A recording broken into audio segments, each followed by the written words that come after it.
A high school kid is running for his life inside a busy supermarket. Hey! You're not supposed to be... Behind him, something terrifying is chasing him, a strange figure that isn't human at all.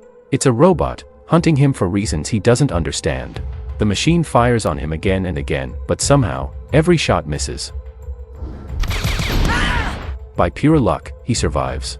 He knows one thing: if he doesn't escape right now, he's dead. He can feel it. Then, in the middle of this chaos, another robot suddenly appears. This one is different. This is the Terminator. The boy's shocked. The Terminator isn't here to hurt him, he's here to protect him. The Terminator fires at the first robot, trying to stop it. But the bullets do nothing. The other robot doesn't slow down at all, because its body is made entirely of liquid metal. Nothing pierces it. The boy and Terminator, staring in disbelief, realizes he has only one option: run. Welcome back to Movie Now. I don't have many subscribers, but your single comment is a ray of hope to motivate me.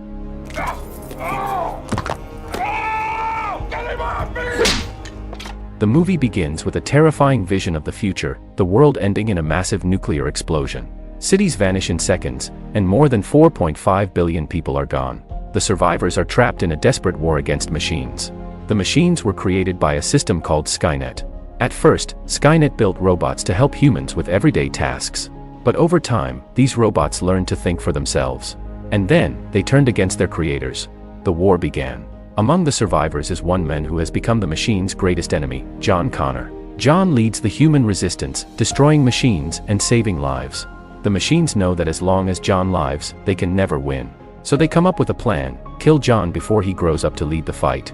Skynet builds a time machine and sends a deadly assassin back to the past.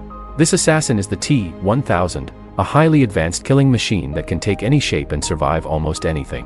One night, lightning flashes across the sky. The T-1000 has arrived in the past. Nearby police officers see the strange light and move closer to investigate. Out of nowhere, a man-shaped figure appears. But this is no man, this is the T-1000. The machine kills a police officer, steals his uniform, and takes on his identity. Now disguised as a cop, he begins his hunt for John Connor. The movie shifts to a young John Connor, just 15 years old. He's a high school student living in foster care. His mother, Sarah Connor, is in a psychiatric hospital because people believe she's mentally unstable. John has never met his father. He's been told his dad is dead. That same night, another lightning strike lights up the sky, but this time, it's not the T-1000. It's another figure sent from the future, the Terminator. This robot's mission is the opposite of the T-1000's, to protect John Connor at all costs. In the future, the survival of the human race depends on John, and the Resistance has sent the Terminator to make sure he lives. The Terminator enters a bar, takes the clothes he needs from one of the bikers, and finds a motorcycle to begin his search for John. The next day, John and his friends are hanging out at a supermarket, buying snacks and playing arcade games. Meanwhile, the T-1000 visits John's foster parents, asking where John is. They're confused to see a police officer looking for him, but they explain that John went out earlier with his friends.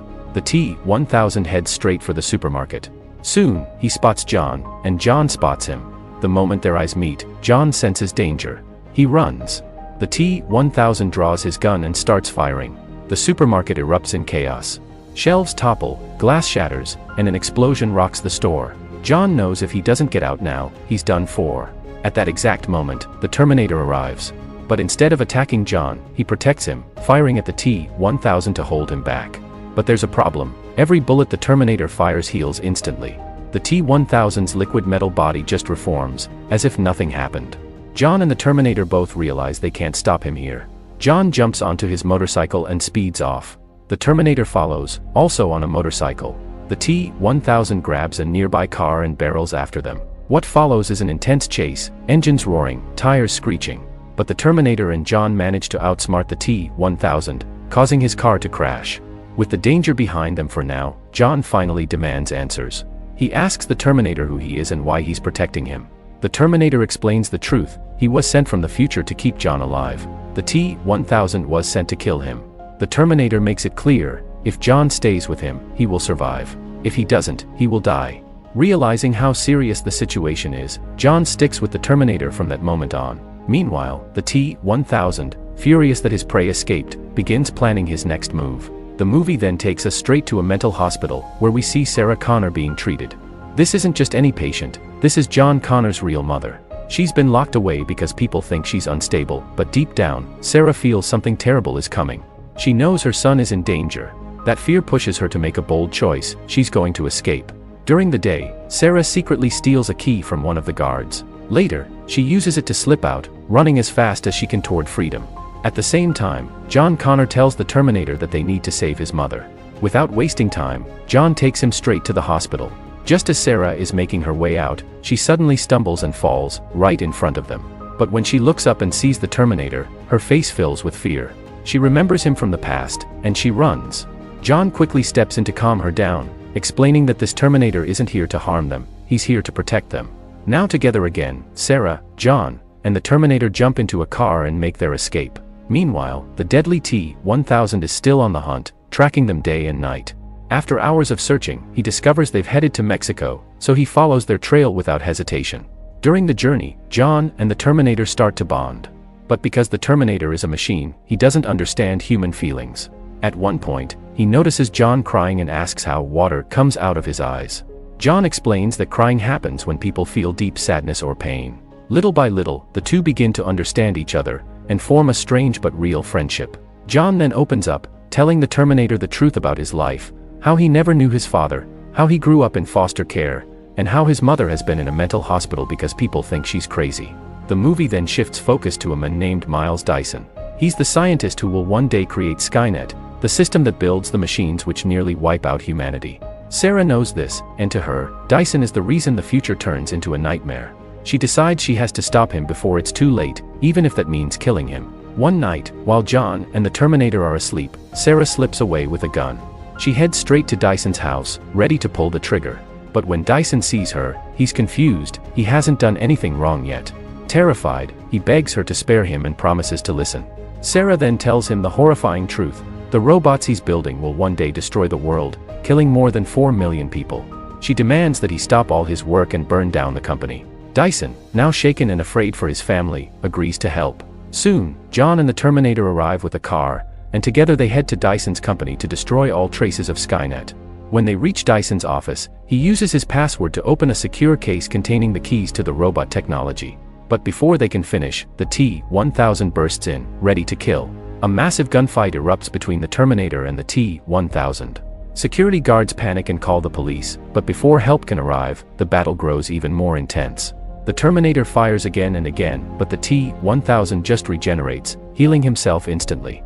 That's when Dyson realizes the only way to stop this is to blow up the entire building. Sarah and the others plant explosives inside. Moments later, the bombs go off, destroying everything, including Dyson and all the machines. The building collapses into rubble. Sarah, John, and the Terminator escape, but the T-1000 isn't done yet.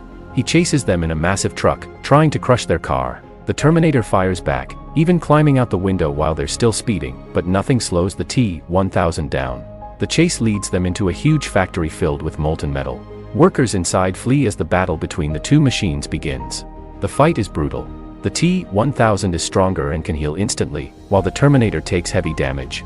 Half of his body is destroyed, but he refuses to stop. He has to protect John and Sarah. At one point, the T-1000 traps them, demanding to know where John is. Sarah refuses to give him up. Then, in a final act of strength, the Terminator gets back up, grabs the T-1000, and throws him into a massive vat of molten steel. The heat is so intense that the T-1000 melts completely, unable to rebuild himself. The threat is finally over. Relieved, Sarah and John thank the Terminator for everything. But the Terminator explains that his mission isn't over. He must destroy himself too. If he stays, humans might use his technology to create more killer machines. John is heartbroken. For the first time in his life, he's found someone who feels like a father to him. But the Terminator makes him promise to let go. Slowly, the Terminator is lowered into the molten steel, disappearing forever. Now, only Sarah and John remain in the factory. The story then jumps forward a year. Sarah and John are living peacefully, free from the nightmare of the machines. The movie jumps even further into the future. Sarah is older, and John is grown, married, and has a child of his own. Together, they live a quiet and happy life. Dear viewers, that's the incredible story of Terminator 2, Judgment Day. Don't forget to hit the like button and subscribe to our channel for more amazing movie recaps. Until next time, stay safe and stay tuned.